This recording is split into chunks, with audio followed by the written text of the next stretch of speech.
memberikan pendampingan. Kita harapkan kita tidak mau ada korban polisi 2 kali.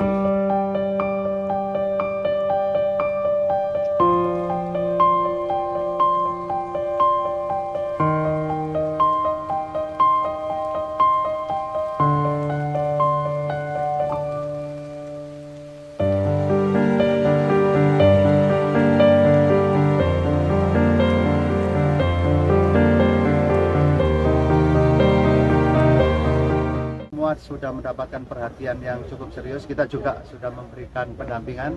Kita harapkan kita tidak mau ada korban polisi 2 kali. Jadi kita rawat betul, psikisnya sehat, ya.